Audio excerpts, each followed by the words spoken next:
Good afternoon, my faithful listeners, and welcome back to the Afternoon Radio News, your only source for the latest goings-on in the little corner of the post-apocalyptic wasteland we call home. Today is Thursday, the 15th of April, and we're live at the bottom of the hour with the latest news. We're going to start today off with the most useless of news, the weather. It's dreadfully cold. The black clouds of nuclear debris hold our skies hostage, and a nuclear winter has begun. We've weathered these before. We know the pain of the merciless cold, the indifference of winter, and the cruelty of it. We will survive this again. The cold will not take us. It is in these dreadful circumstances I beg each of you, my faithful listeners, set aside your hate, set aside your bigotry and pride.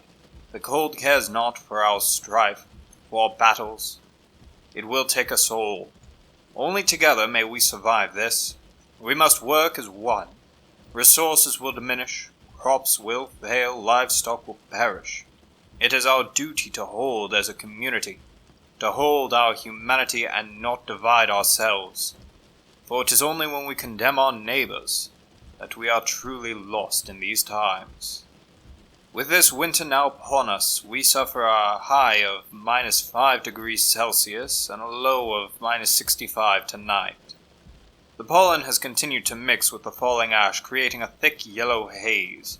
This haze is incredibly hazardous. The ash is toxic and will burn exposed flesh and lung. The pollen, of course, continues to hold the virus which yet plagues us. If you must venture out into the world, you must wear full protection. This, or you will perish in the wastes. That's going to conclude our weather report, and I must now address the state of the wasteland. The ground has begun freezing, along with our rivers, lakes, and ponds. If not protected in some manner, any crops presently planted will fail.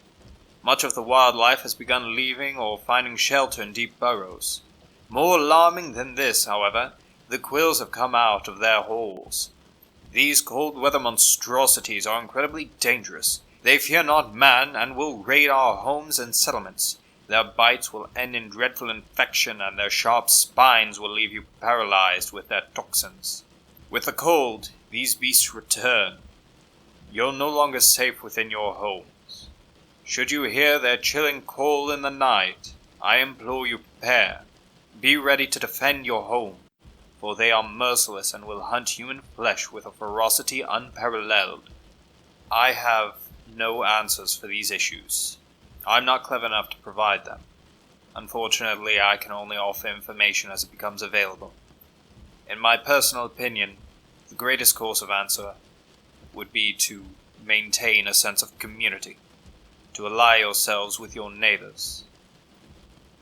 It has always been important in these terrible times, in this post-apocalyptic wasteland, but now more than ever. Back on topic, the cold is already starting to affect local trade economies. Staring at an upcoming resource shortage, settlements have limited their trades, stopping all vital resource traffic. Food, water, fuel, and ammunition are no longer being traded between any settlement. I fear the consequences of hoarding resources so.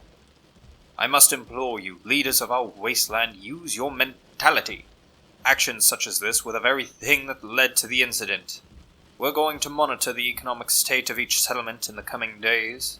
I've endeavored to keep you, my faithful listeners, informed as to the consequences of rash choices made in fear. As an aside, I must issue a personal apology. In yesterday's report, I should have put more emphasis on the debris cloud as it was coming in.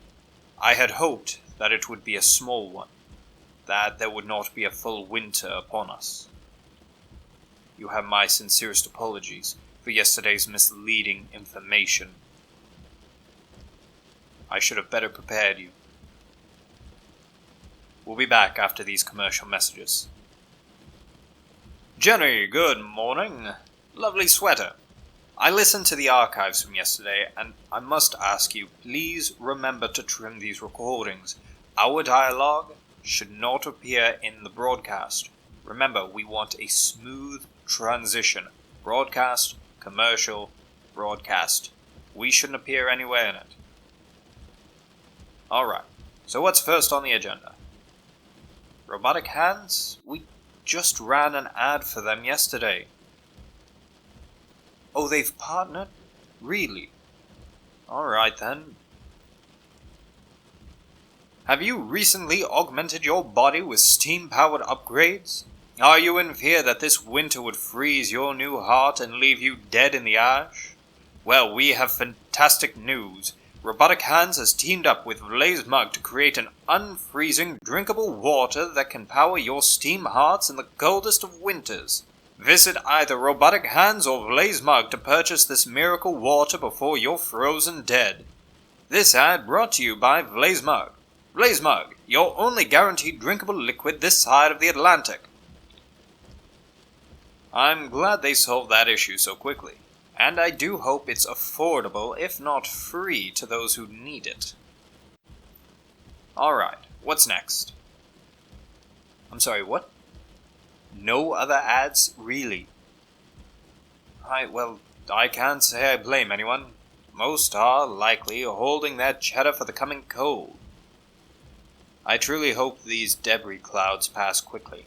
It's not our first winter, but we never come out unharmed. Right, well, we'll leave it at one this time, but I'll make my own ads if this should happen again.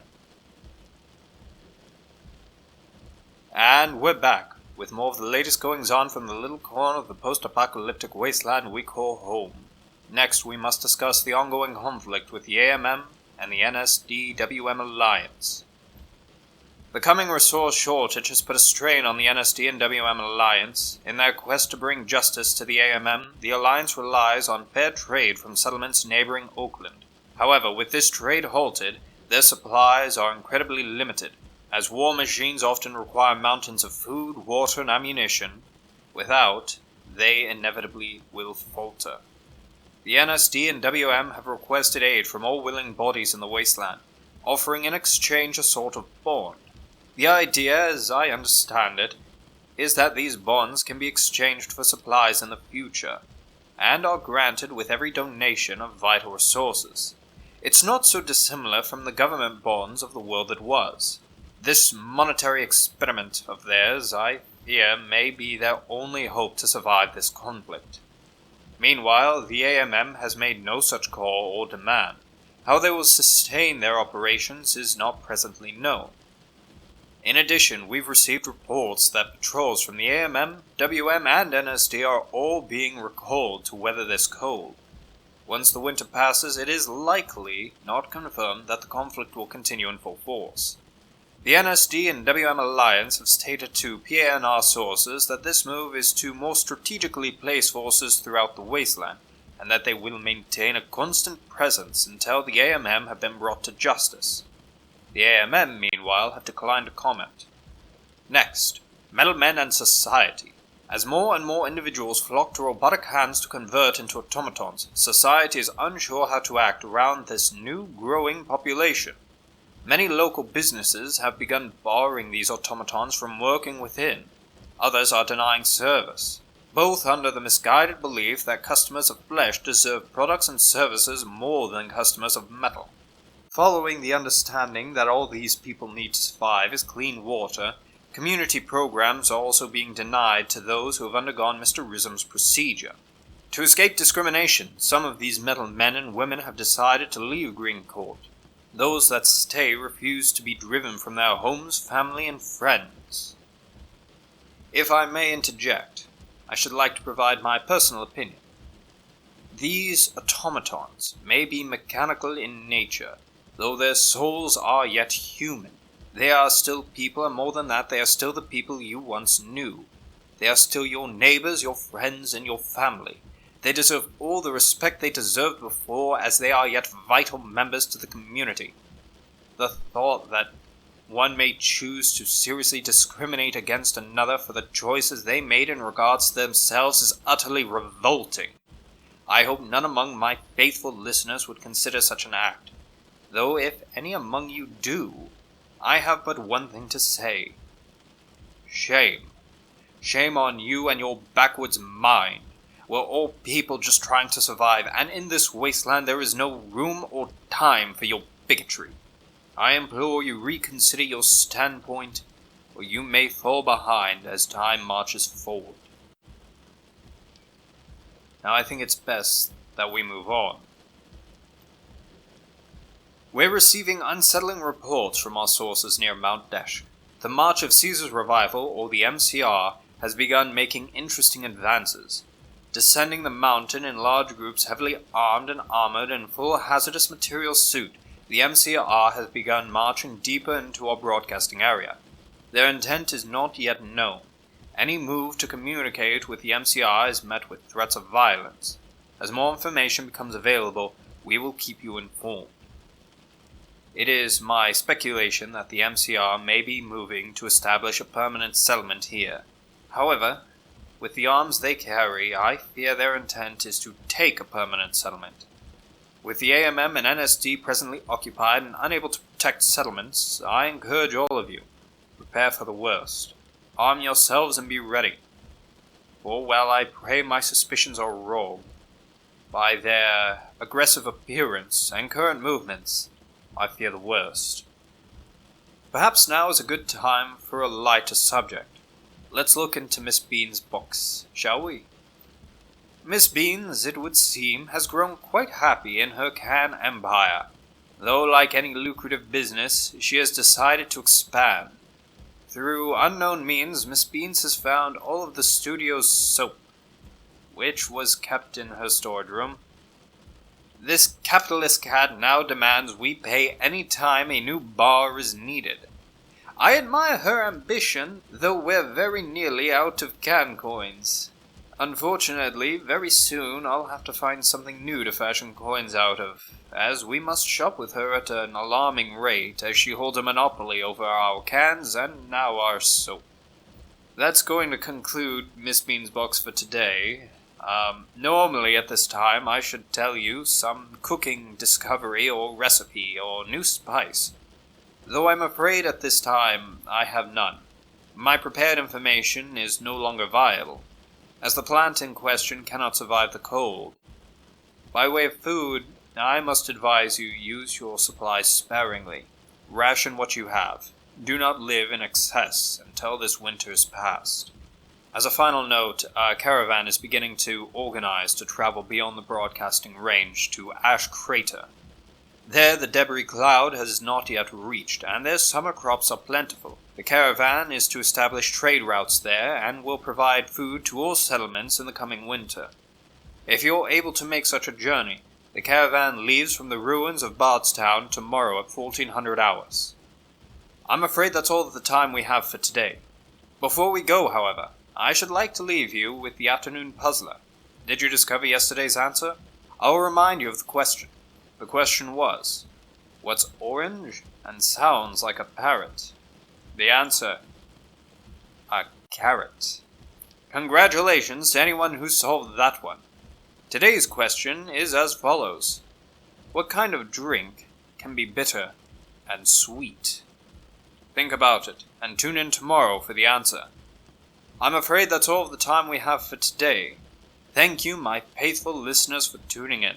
Please stay tuned for the evening radio music, and until then, if you're truly out there, good luck. And we're clear. I think I need a drink. What's that look for, Jenny? What's this? A letter? It's already open. Did you read it? Oh, you couldn't read it. It's in Latin. Fortunately, I'm somewhat proficient. Let's see. From Restitutor Orbis. That's a bit pretentious. Let's see. Citizens of the wasteland. The will of Caesar. Wait. Jenny, put us back on the air.